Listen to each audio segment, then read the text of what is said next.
Tuesday, and welcome back to another episode of MSL Lead Chronicles, where leaders learn from leaders. I'm Mary Morton, and along with my buddy Chad Fellers, we have casual talk about the challenges and successes in medical affairs with the most exciting and impactful professionals in pharma. As always, we have another great one for you today, so stick around. 2, 1. Hello and welcome back to another episode of MSL Lead Chronicles. I am your host, Chad Fellers, with my nifty sidekick, Mary Morton. How are you, Mary? I am doing great today. How are you?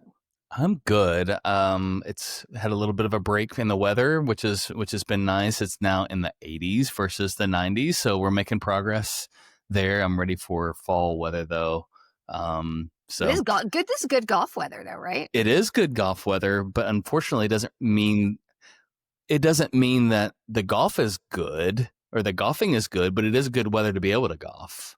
If that makes sense. So, as long as you're not Rory McIlroy's wife. Did you see about that?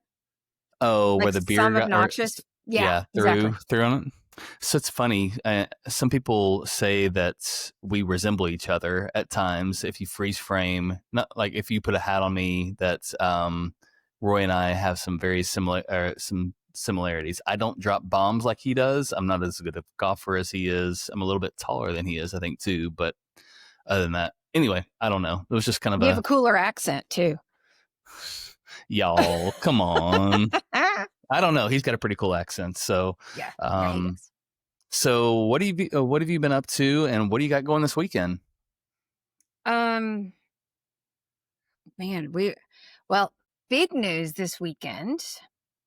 My boy Lawrence Beck is getting married. Ooh. Yes, so there's a whole party up in Kennebunkport, Maine. Okay. Where he and Shauna are getting married. So the whole Symbio team is headed up there. And unfortunately, I will not be able to make it. Oh. I've got Corey promised that she would FaceTime me at least when Shauna walks down the aisle, but I will be in Norman, Oklahoma, in enemy territory for Parents Weekend to see my little boy, my little grown-up boy. You really can't say enemy territory, as he is now part of the enemies, right? So are y'all frenemies? We're frenemies, Big Brother? I guess so. Yeah. Yes. So yes, it'll grow on you. And I know the listeners are probably not interested in hearing us talk about Big Brother and some of those things, but we could certainly do that as well too. I was definitely shocked, but anyway. We'll have to get back to that because I was shocked too. Yeah. What's going on your end?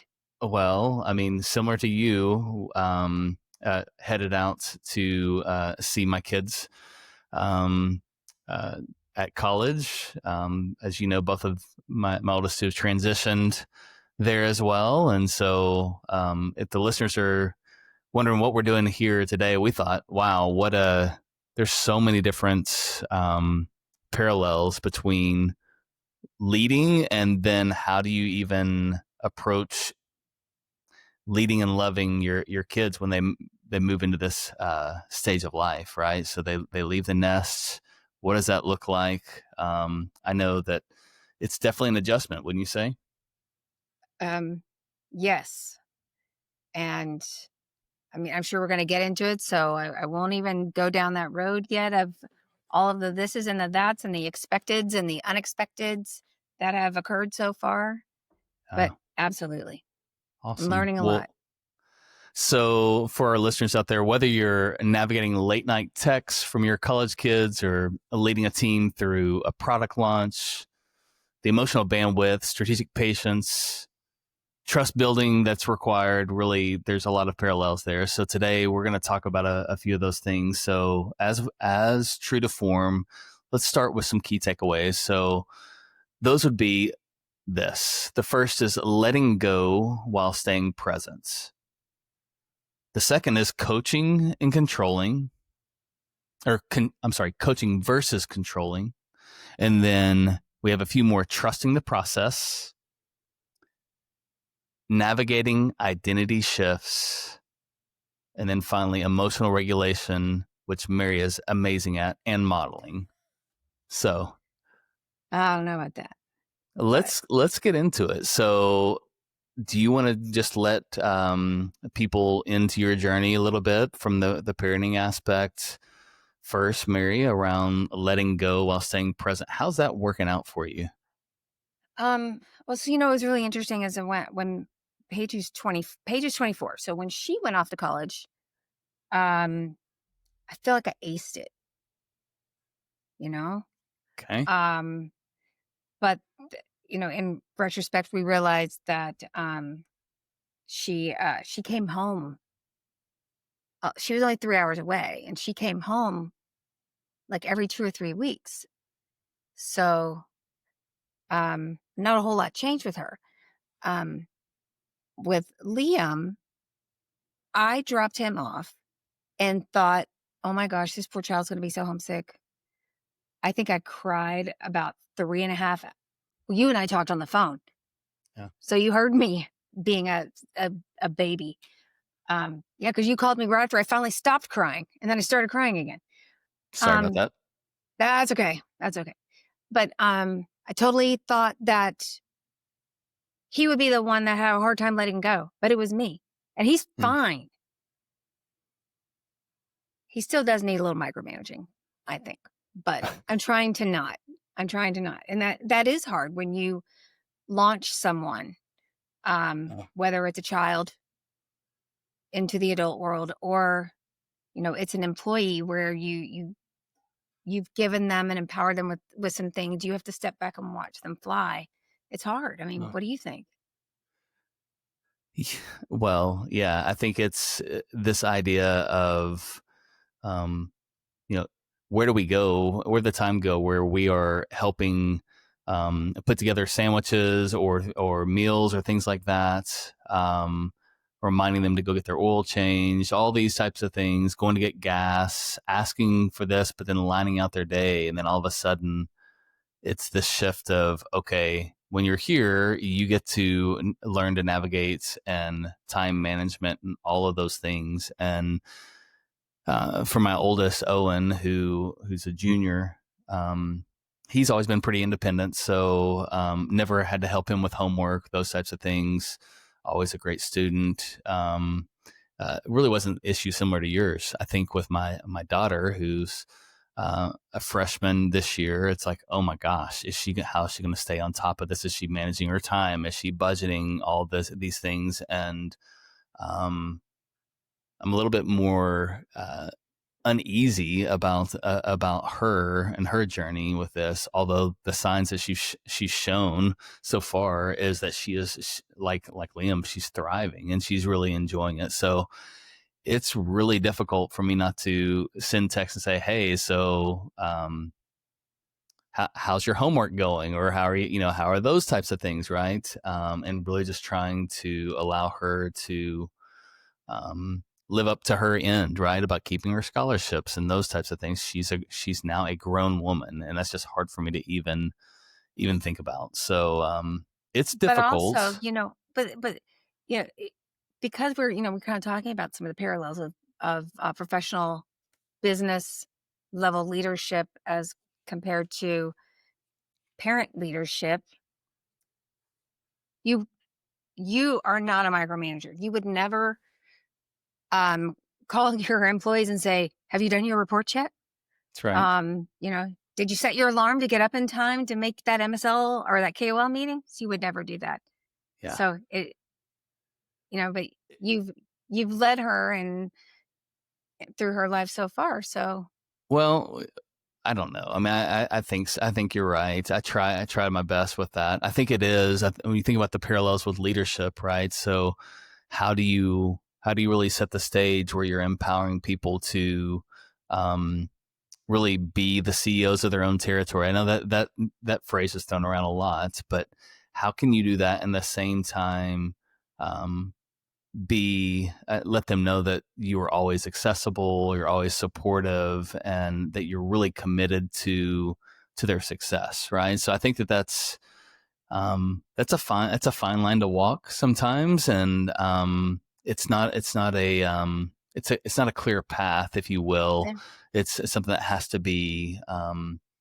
It really takes two. I think that's one of the things. It's the communication back and forth. How, like, what do you need? How can I help? Um, versus being more directive, and this is what you need to do, blah blah blah, right? So you have to be very select in those times, I think. Or great leaders will really do that as well too, just like parents, just like that whole parenting model. Well, I mean, it's like what you were talking about. I guess it's one of the takeaways. Are you coaching or are you controlling? Yeah, And there's this sort of opportunity for your employees, people on your team, yeah, to gain their own independence yes, and feel good about themselves because they did something on their own and didn't have to be told what to do or how to do it. Just, you know what you need to do. I trust you. yeah. Well, I think honestly, just reflecting over my journey, just within industry, within just my career, I think it's very similar to the whole managing versus leading and that whole mindset as well too, right? I think that a roadmap is needed, but I think at the same time is how give people the tools and the expectations, but then how they get those, that is up to them to figure that out. That's I think in many situations though, those that have leaders don't have that type of freedom, and so they're used to being told what to do and how to do it, and the expectation of when to do it, etc. And so when you transition to a different leader, or even you step into that leadership role, you don't really have that skill set of being able to think critically on your own, et cetera, because it's been done for you in the past. So I think the leaders that I've worked with have given me that freedom and flexibility, and then that patience too, to be able to navigate some of those challenges for when it felt like that is the biggest thing. I don't think it's really that people are always leaders are always micromanagers in the sense of they want to control how things happen. I think in ways, it's about being afraid of failure, and letting their people fail as well too. There's this fear like that's a bad thing, and I think not understanding what can come from those things. I'm I'll admit I'm scared to think that my daughter may stumble at times, and as far as with grades or keeping scholarship, it has nothing to do with her ability to be clear, but it is like prioritization and those types of things. And I think it's very similar to for leaders as well too, having that fear. But if you're really trying to develop people in that leadership type mindset, that's really important, is to give them a chance to do that. So really, we mentioned coaching versus controlling. I think about it maybe not even as a coach, but it's a cheerleader in ways too, right? So you become their biggest fan, and and then really maybe even start asking questions, and that's the way that you're trying to influence them, versus to get them to start thinking in different ways versus just mandating certain things. So that was a long response to what you posed to me, but I think that this is what I'm still trying to juggle and figure out how to do as a leader and as a parent.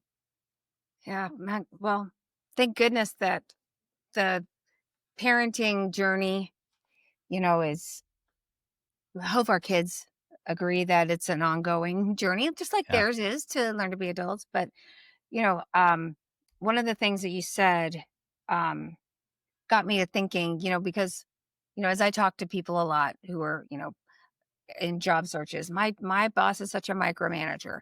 I think maybe my boss is controlling. I think a good message. I mean, if you have like an honest self reflection, yeah, am I a micromanager? Am I being a little controlling? Why is that? Is it because my heart's in the right place? Like I feel mm, like I've micromanaged Liam. I'm not gonna lie. yeah, Um, but my heart was in the right place. But am I doing the right thing for him Yeah. by micromanaging certain things. You know, and I think back to like with Paige, I never had to wake her up for school. Yeah. She set her own alarm. She was always, but I always got Liam up for school. So by me controlling that for him, I've handicapped him. And Yeah. I accept that that's my fault, but I've got to step back and let him stumble and make mistakes, Yeah. like you said. And I think sometimes, you know, maybe leadership, people in leadership should or could reflect and say, do I really need to control this part? Yeah. Asking questions, which I thought was brilliant. So like, as I'm going to go see my kid in 24 hours, I'm thinking, I'm not going to say, are you getting up on time? Are you doing this? Are you doing that? I'm going to not ask him yes, no questions. Yeah. Because those are all yes, no questions or closed-ended questions. Tell me Yep. about school. Tell me about this class. Tell me about your friends. So I Yeah. think And then, that's really good. even, and then even how do you even keep asking more questions after they give you the response versus correcting or those types of things, right? So you start, I think about that as, uh, employees or your teammates will come with problems or areas where there's solutions, where they're needing things without really asking for that. I mean, how do people respond well? Like if you're really trying to create ownership and trying to create a sense of purpose, is it better to give them the answer of what you think it is, or is it better to ask questions to help them come to the answer and formulate that on their own, right? I think that um, that's important ways because that will also create the buy-in, right? If they come up with the answer on themselves versus being told what the answer is, so it goes at the next point around trusting the process, right? So I think where I'm concerned is what I don't want to happen to me is I love being able to collate ideas from everyone and try to make kind of evolve and really shape my thinking within medical affairs, right? So how do you continue to be on the leading edge? And what I've seen and experienced, people quit asking those questions or even inviting others in to share their ideas and fail in ways at times, and that stagnates growth. And it's basically, I worked for one of the startups and I was really excited about the opportunity to join, just be able to help create things. Sometimes those can be getting the band back together and doing something that they did 20 years ago, right? So I think the leaders, it's really important to be able to invite people in, invite your teams in to allow them to make mistakes, even if you can see them coming, right? So as long as it's in a protective way that's not going to impact them negatively, other than a learning journey, I think it's important to be able to allow that, because I think with that, new ideas are developed, and really you take your team to the next level. You know, I love that you said that because I think that's one of the things I gain when I'm having meetings with my team is, first of all, I think everybody knows I don't have all the answers. But so often, even if I feel like I know the answer I need to give them to solve a problem, I like to walk them through, okay, here's a couple of points of the scenario. What should you do? Because sometimes someone will say, this is what's going on. What should I do? I'm like, I lean back in my chair. I'm like, okay, well, this and this, what do you think you should do? And you know what? I think I had this conversation with Corey a couple of weeks ago, and her idea, which I had an idea in my head already, but I wanted her to come to that conclusion herself. The idea she came up with was better than what I had in my head.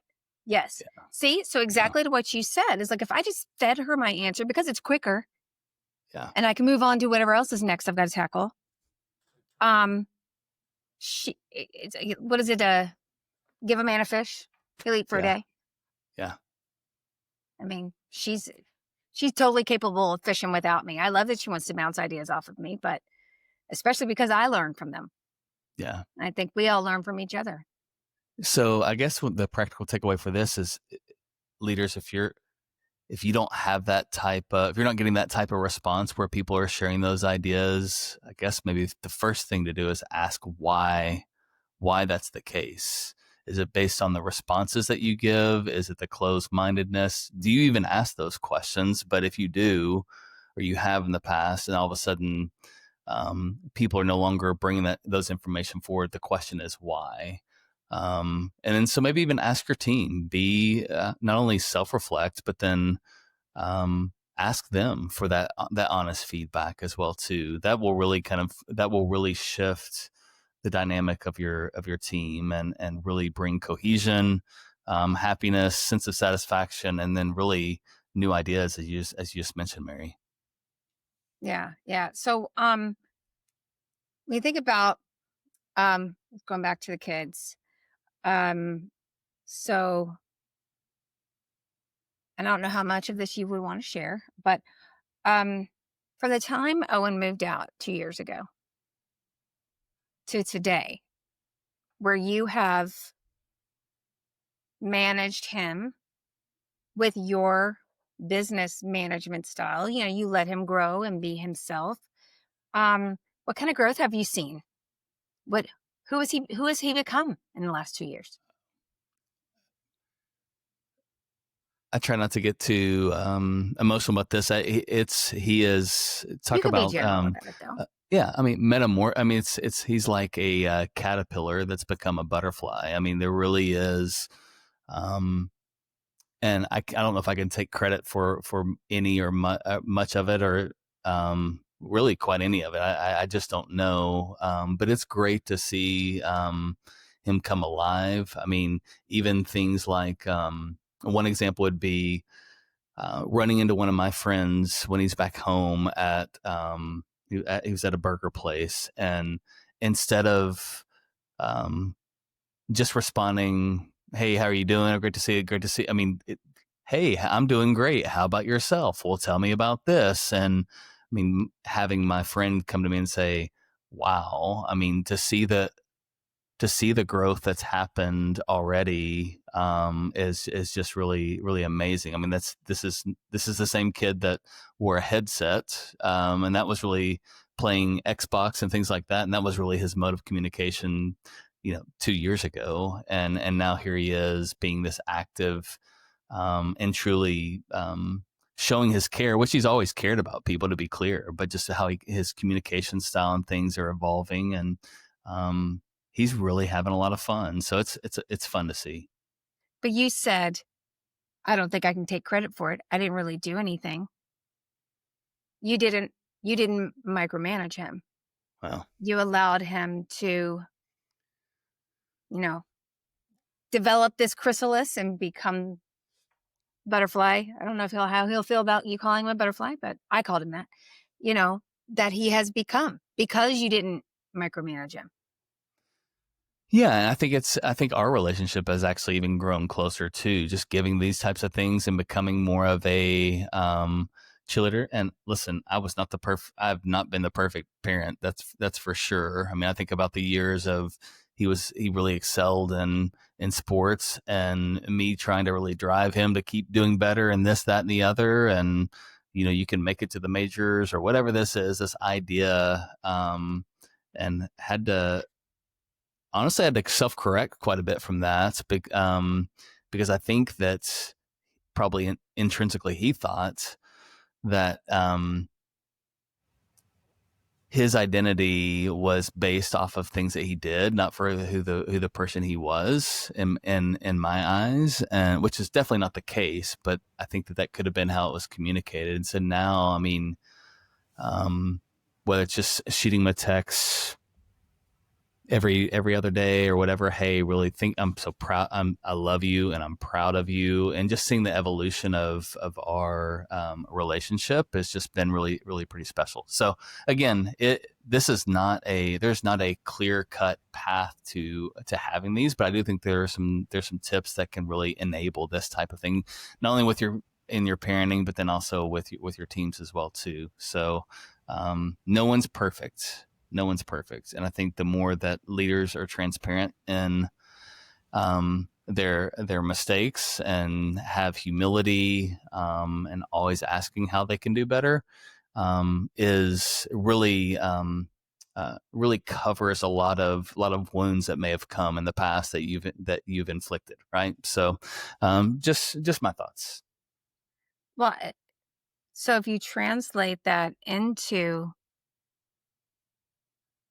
people that you've managed, or, for anybody out there who's listening, to your leadership experiences, I mean, I think a good takeaway there is maybe you made what you believe is a mistake Yeah. with the way that you handled a situation between one or a couple of your employees together. Maybe it was some sort of a conflict there.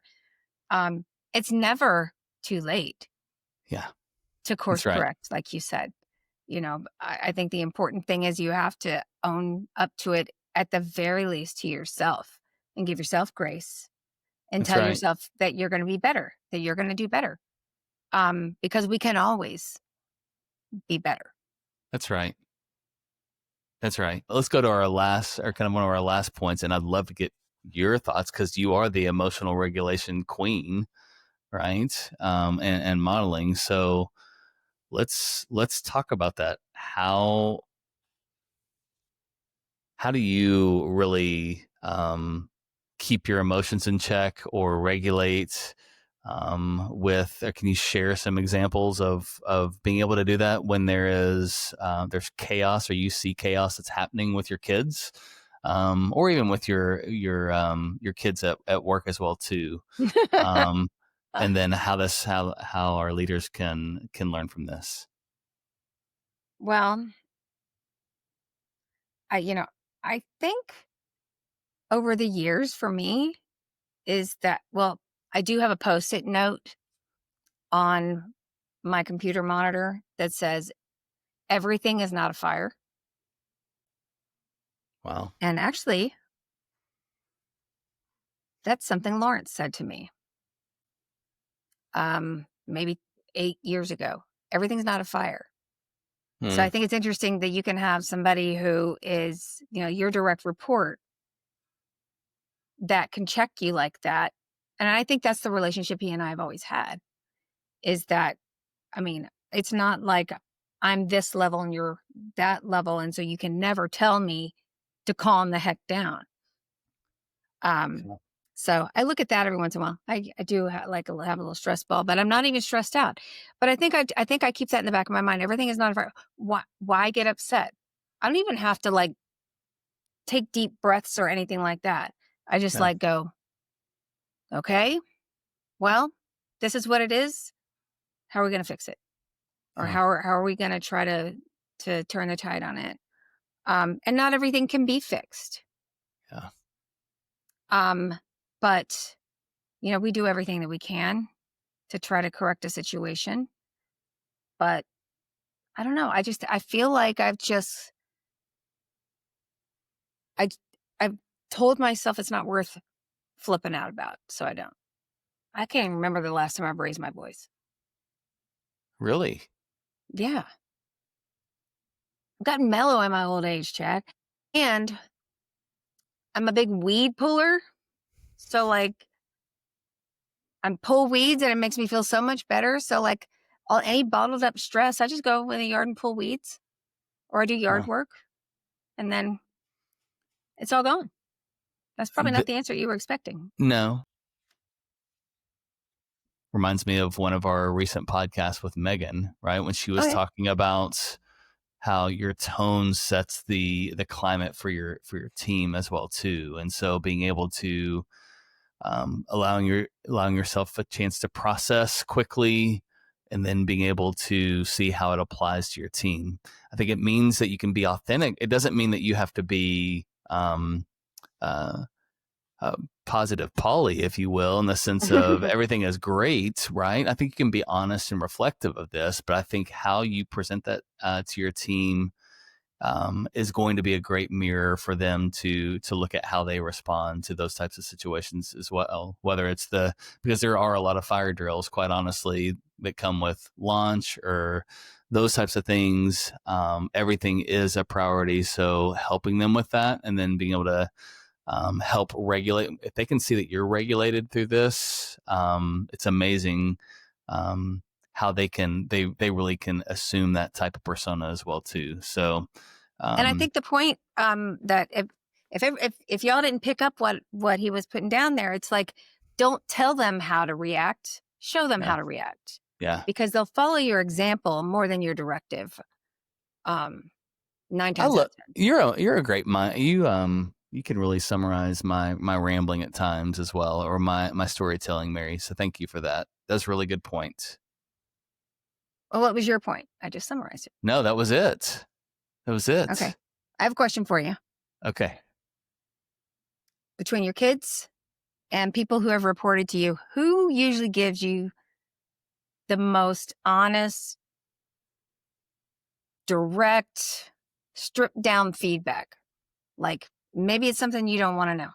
Who's your kids or people who have worked for you? Ooh, honestly, I don't mean just like, hey, dad, don't wear that shirt with those shorts. Not like that, but yeah. Well, I mean, are you assuming it's because I've got great taste, so they would never say something like that?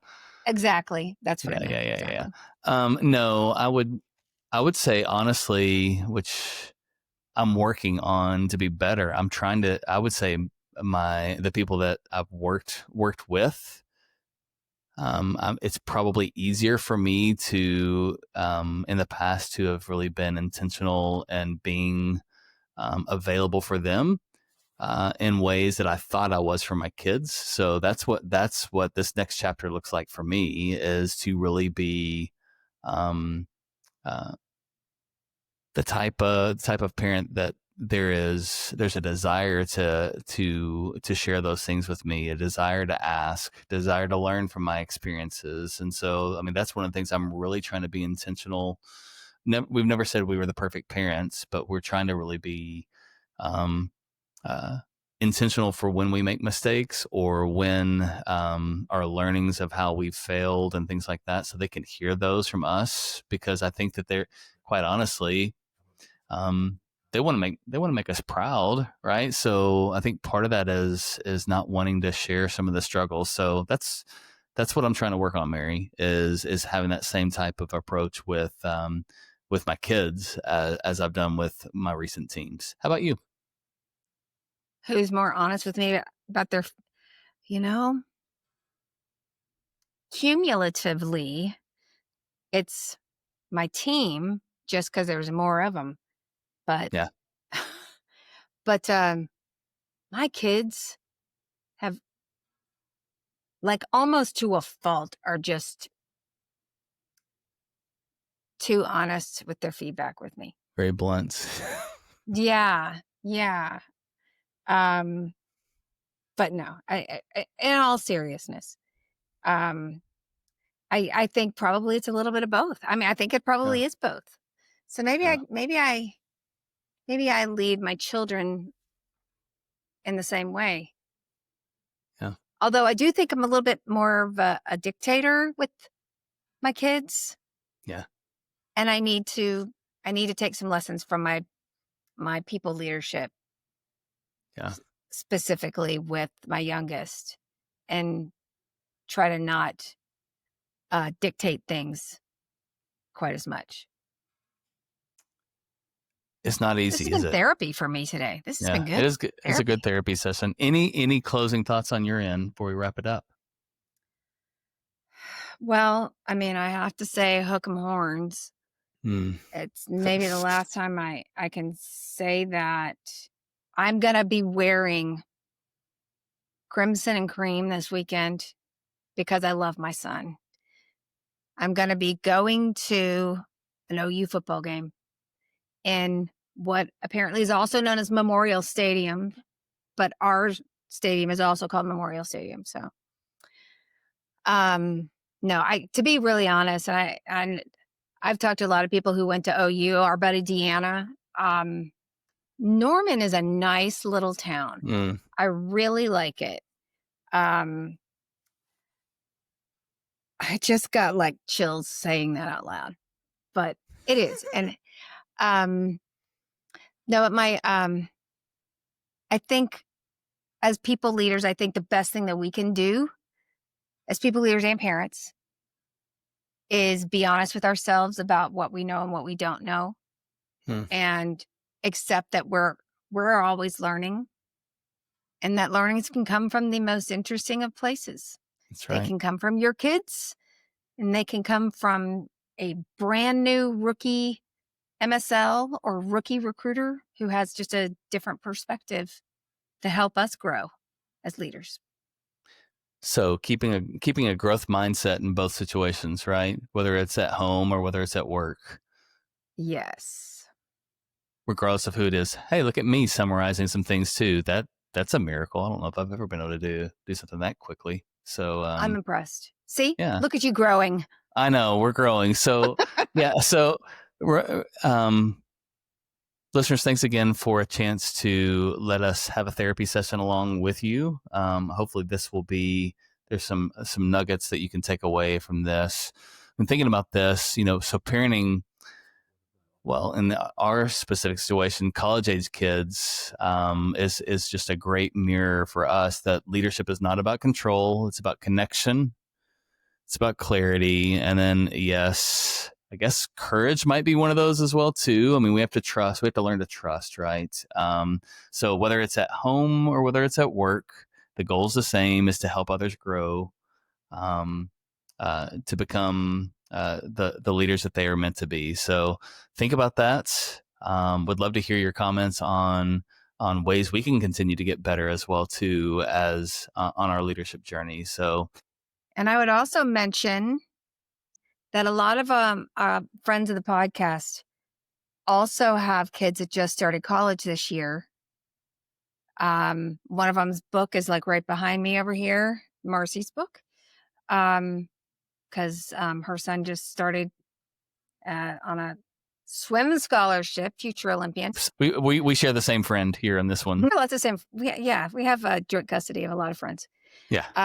But I would love to hear from other parents of college students who are also leaders or not people leaders, whatever, how they see a lot of these parallels too. Because this is a discussion I've had with a lot of people over the years.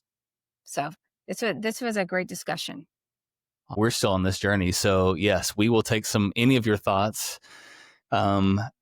as we continue to grow both at home and at work as well too. So with that, thanks so much for joining us. I hope you have a great week. We'll see you in a couple in our next conversation where leaders learn from leaders here at MSL Lead Chronicles.